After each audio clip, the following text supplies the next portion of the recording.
एक तरफ supreme court of Pakistan और पार्लियामेंट की लड़ाई चल रही है और दूसरी तरफ पीडीएम और इमरान खान के दरमियान मुज़ाकरात का एक सिलसिला भी चल रहा है। सिराजुल हक साहब इस पर बड़ी एफर्ट कर रहे हैं। अब सवाल ये है कि क्या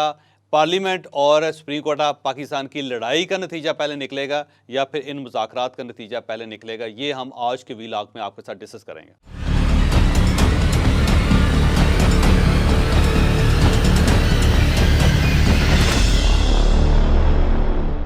अगर हम पिछले 5 साल की सियासत का अहवाल देखें तो उसमें आपको जमात इस्लामी इर्रेलेवेंट सी नज़र आएगी, क्योंकि ना ये पीडीएम का हिस्सा बनी और ना ही फिर ये इमरान खान साहब के साथ भी चल सकी। तो आहिस्ता आहिस्ता ये इर्रेलेवेंट होते होते इसका साइज़ बड़ा कम होता चला गया। अब क्योंकि मौजूदा सियासी बहरान के अंदर एक स्पेस क्रिएट हुई कि कोई एक पार्टी आगे बढ़े जो अपोजिशन और गवर्नमेंट को इकट्ठा बिठा सके और इनके मुज़ाकरात करवा सके। तो इस स्पेस को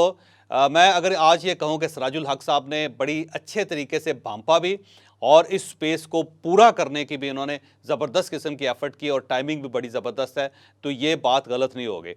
अब आप देख लें कि पिछले एक हफ्ते से जमात इस्लामी और सिराजुल हक साहब हर टेलीविज़न स्क्रीन पे मौजूद हैं और ऐसा लगता है कि ये एक ब्रिज हैं जो मुज़ाकरात के ज़रिए अपोजिशन और गवर्नमेंट को इकट्ठा बिठा सकते हैं। तो ये बहुत अच्छी अपॉर्चुनिटी ग्रैब की है जमात इस्लामी ने और सिराजुल हक साहब ने, और एक टाइमिंग इसकी बड़ी ज़बरदस्त है, यानी टाइमली और बड़ी अच्छी एक्टिविटी क्रिएट कर ली और उससे ज़ाहिर है जमात इस्लामी का कद काठ में भी इजाफा होगा। अब सवाल यह है कि क्या दोनों पार्टीज़ मुज़ाकरात के लिए तैयार हैं। इसका जवाब यह है कि हाँ, दोनों पार्टीज़ मुज़ाकरात के लिए तैयार हैं। सबसे पहले इमरान खान साहब तैयार हुए क्योंकि जमात इस्लामी का उनके साथ एक राब्ता था। जमात इस्लामी खैबर पख्तूनख्वा में इमरान खान साहब की कोलिशन पार्टनर भी रही और उस बेस पे सिराजुल हक साहब ने रब्ता किया इमरान खान साहब से और इमरान खान साहब ने अंदिया दिया कि ठीक है, अगर आप ये इनिशिएटिव लेते हैं और अगर आप कोई ऑल पार्टीज़ कॉन्फ्रेंस बुलवाते हैं तो मैं अपना वफ्द उसमें भिजवा दूंगा। और जब उनकी तरफ से ये हाँ हुई तो उसके बाद फिर सिराजुल हक साहब ने बाकी पार्टीज़ के साथ भी रब्ता करना शुरू किया। लेकिन अब इमरान खान साहब की तरफ से 4 डिमांड्स हैं इस सारे मुज़ाकरात के लिए। उन्होंने कहा कि सिराजुल हक साहब जब निगोशिएट करेंगे गवर्नमेंट के साथ तो पहली बात तो ये है कि हमारे जो कौमी असम्बली के इस्तीफ़े थे उनको वापस करके हमारे अरकान को वापस कौमी असम्बली में लाया जाए, और क्योंकि ये हमारा हक है। तो पहला मुतालबा इमरान खान साहब का ये। दूसरा मुतालबा इमरान खान साहब का ये है कि मेरे ख़िलाफ़ जितने केसेस बनाए गए हैं वो सारे केसेस वापस होने चाहिए, और अगर मेरे ऊपर केसेस भी चलते रहे और साथ मुज़ाकरात भी चल रहे हों तो ये मेरे लिए काबिल कबूल नहीं होगा। बल्कि अली ज़ैदी साहब का रेफरेंस भी दिया जा रहा है कि एक तरफ मुज़ाकरात का सिलसिला चल रहा है और यहाँ पे गवर्नमेंट और अपोजिशन एंगेज हो रही है, और दूसरी तरफ अली ज़ैदी साहब को गिरफ्तार कर लिया गया और बड़ी ह्यूमिलेशन की गई उनकी। पहला, आगे बढ़ने से पहले मैं आपको ये भी बताता चलूँ कि अली ज़ैदी साहब के साथ वाकई गवर्नमेंट ने ज़्यादती की है, क्योंकि उनको इस तरह गिरफ्तार करना फिर उनको इस तरह घसीटते ले जाना, मेरा ख्याल है वो एक कोई ऑनरेबल तरीका नहीं है और उसमें मैं प्रोटेस्ट करता हूँ। ये नहीं होना चाहिए था। अगर अली ज़ैदी साहब ने कोई जुर्म किया है तो उस जुर्म के लिए उनकी गिरफ्तारी का एक तरीका है, जो तरीका है उसको फॉलो करना चाहिए था। और तीसरा जो मुतालबा इमरान खान साहब की तरफ से किया जा रहा है वो ये है कि हमें कौमी असम्बली में अपोजिशन लीडर की पोजीशन दी जाए, और ये भी इमरान खान साहब का इसमें मुतालबा है। और चौथा जो मुतालबा उनका ये है कि हमारे जितने वर्कर्स गिरफ्तार किए गए हैं उन सबको रिहा किया जाए। तो 4 मुतालबात इमरान खान साहब के इन मुज़ाकरात के लिए मार्केट में आ चुके हैं। गवर्नमेंट इन मुतालबात को एनआरओ कह रही है और इनका ये कहना है कि इमरान खान साहब हमेशा एनआरओ के खिलाफ बात करते थे, लेकिन अब जब मुज़ाकरात की सिर्फ एक ऑफ़र हुई है, सिर्फ एक मुज़ाकरात की तरफ एक पेशरफ्त हुई है और उस पर इमरान खान साहब एनआरओ मांग रहे हैं, तो गो मेरा ख्याल है इमरान खान साहब का मुतालबा गलत नहीं है। अगर सब ने इकट्ठा बैठना है तो फिर कुछ ना कुछ हुकूमत को गिव एंड टेक करना पड़ेगा। ये ऐसा नहीं हो सकता कि अली ज़ैदी साहब भी गिरफ्तार हो जाएं, फवाद चौधरी साहब को भी आप गिरफ्तार कर लें करीब, असद उमर साहब की भी गिरफ्तारी हो जाए, परवेज़ खटक साहब के खिलाफ भी पुलिस एक्टिविटी शुरू हो जाए और साथ आप कहें कि मुज़ाकरात हो जाएं, तो फिर मुज़ाकरात कामयाब नहीं हो सकेंगे। एक तरफ तो ये सिलसिला है, दूसरी तरफ पीटीआई के कुछ लोग इसके ऊपर रजिस्ट कर रहे हैं। मतलब चौधरी परवेज़ लाई साहब जो सदर है पीटीआई के, वो उन्होंने जमात इस्लामी और मियाँ शहबाज शरीफ और मियाँ नवाज शरीफ साहब की जो पुरानी सियासत है उसको खोल लिया। उन्होंने कहा जी ये तो वो भाई हैं जिन्होंने जमात इस्लामी के खिलाफ कार्रवाई की थी, जिन्होंने काजी हुसैन अहमद साहब के ऊपर कातलाना हमला करवाया था। बल्कि इस वक्त चौधरी परवेज़ लाई साहब की ट्वीट आप देख भी रहे हैं और ये ट्वीट खासी डिस्कस हो रही है कि एक तरफ मुज़ाकरात चल रहे हैं और दूसरी तरफ चौधरी परवेज़ लाई साहब ने उस पर रखना डालने की पूरी कोशिश की है। फिर फवाद चौधरी साहब ने कह दिया कि ये मुज़ाकरात कैसे हो सकते हैं जी कि अली ज़ैदी साहब को गिरफ़्तार कर लिया आपने, और साथ उन्होंने कहा देखें जी मुज़ाकरात हों या ना हो, ये सूबाई असम्बलियों के इलेक्शन जो हैं वो जल्दी होंगे, और उसके बाद अगर ये अगली जो जनरल इलेक्शन है उसके ऊपर कोई मुज़ाकरात करना चाहता है तो हो सकते हैं, लेकिन हम असम्बलियों का जो स्टांस है उससे पीछे हटने के लिए तैयार नहीं है। तो दूसरी तरफ फवाद चौधरी साहब भी प्रॉब्लम पैदा कर रहे हैं। पाकिस्तान के मसले गिरफ्तारियों से ज़्यादा गंभीर हो रहे हैं, उनसे ज़्यादा पेचीदा हो रहे हैं, और मुज़ाकरात का कोई तुक नहीं बनेगी कि अगर आप एक तरफ अली ज़ैदी को, अली अमीन गंडापुर को, इन लोगों को जेलों में डालते रहें और दूसरी तरफ आप कहें जी हम क्या, फिर मुज़ाकरात क्या होने। अभी मुज़ाकरात का कोई माहौल ही नहीं है और हुकूमत की गैर संजीदा एफर्ट है मुज़ाकरात के लिए। हम पहले ही हमारी पोजीशन यही है कि आप मुज़ाकरात करें, इलेक्शन के फ्रेमवर्क के ऊपर बातचीत होनी चाहिए, लेकिन जो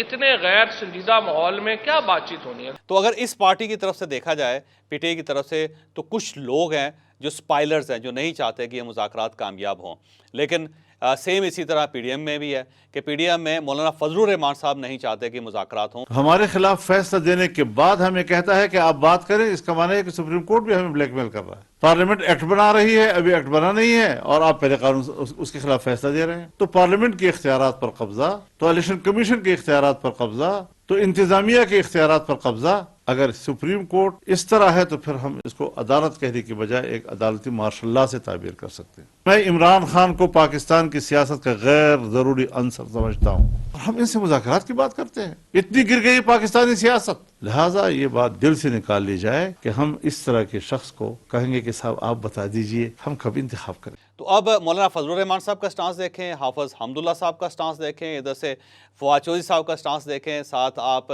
चौधरी परवेज़ लाई साहब का स्टांस देखें, तो ऐसे महसूस होता है कि कुछ लोग इधर हैं, कुछ लोग उधर हैं, जो स्पाइलर्स हैं,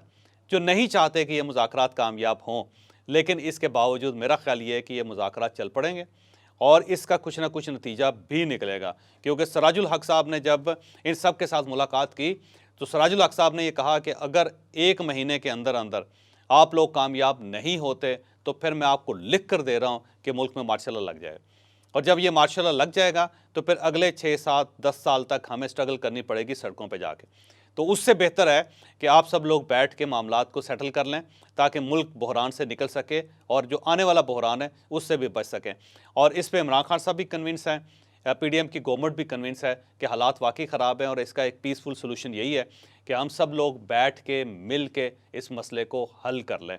लेकिन अब सवाल फिर वही है कि क्या ये मुज़ाकरात कामयाब हो जाएंगे। मेरा ख्याल है अगर इमरान खान साहब और दूसरी साइड से मियां नवाज शरीफ साहब और आसफ अली जरदारी साहब, मौलाना फजलुर रहमान साहब, ये चारों नहीं बैठते तो फिर इन मुज़ाकरात की कामयाबी के चांसेस हैं। लेकिन अगर ये चारों इन्वॉल्व हो गए और एक टेबल पे बैठ गए तो फिर इनका कोई फ़ायदा कोई नहीं होगा। और बड़ी अच्छी मेरा ख्याल है समझदारी का सबूत दिया नून लीग ने कि उन्होंने एयाज सादिक साहब और ख्वाजा साद रफ़ीक साहब की कमेटी बनाई, दूसरी तरफ से परवेज़ खटक साहब हैं पीटीआई की तरफ से, साथ उनके एजाज चौधरी साहब हैं, फिर मियां महमूद रशीद साहब हैं, वो भी अच्छे समझदार लोग हैं और इस साइड से भी अच्छे समझदार लोग हैं। ये लोग अगर कोई पीसफुल सोल्यूशन की तरफ चले जाते हैं, कोई सेटलमेंट की तरफ चले जाते हैं तो बहुत फ़ायदा होगा। अब ये जो मुज़ाकरात होंगे